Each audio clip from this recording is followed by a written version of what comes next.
À l'hôpital de Bondy, le docteur Frankel propose une consultation du sommeil pour les tout-petits qui n'arrivent pas à faire leur nuit.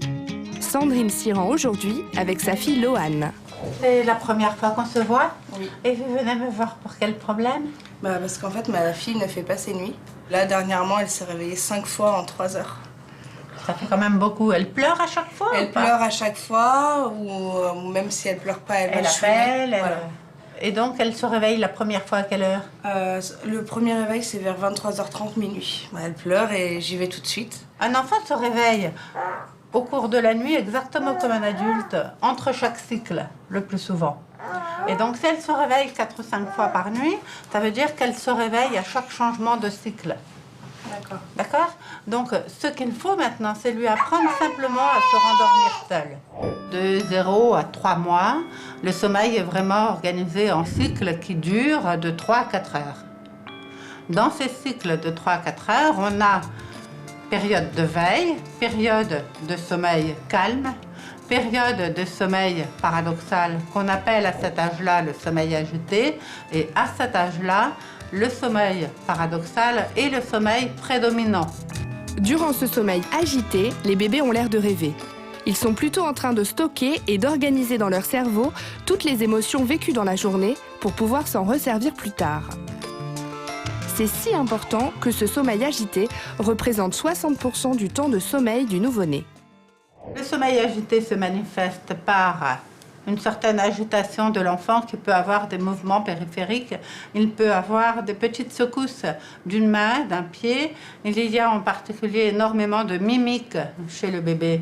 Des mimiques de pleurs, des mimiques de sourires, de crainte. C'est à ce moment-là qu'on parle des sourires aux anges. Ce qui fait que les parents ont souvent l'impression que l'enfant ne dort pas. C'est à ce moment-là que les parents peuvent faire l'erreur de réveiller l'enfant alors que l'enfant aurait besoin de rentrer tranquillement dans son processus de sommeil qui commence chez les tout-petits par le sommeil paradoxal. Je vais te mettre un petit chapeau. On retrouve Loane pour une petite sieste sous surveillance, histoire de voir si son sommeil perturbé ne cache pas une quelconque pathologie. Et ensuite, on va coller des électrodes sur la tête. Et ensuite, des petites électrodes qui vont être sur les bras pour les muscles et sur l'abdomen pour le rythme cardiaque.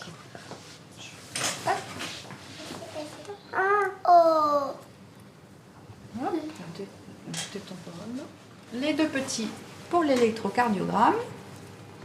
Ces deux petits-là, ça sera pour enregistrer les mouvements musculaires que les enfants peuvent faire au cours du sommeil. Donc on en met des deux côtés. D'accord. Et la respiration sur le bidon.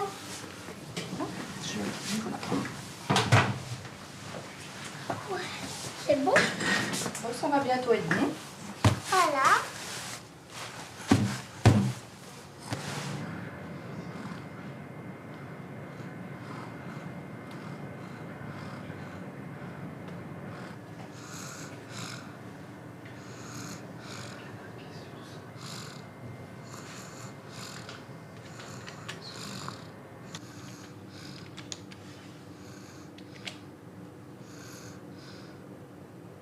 Pendant le sommeil profond, donc il y a des petits mouvements aussi bien des bras, des pieds, des jambes, en même temps ou pas.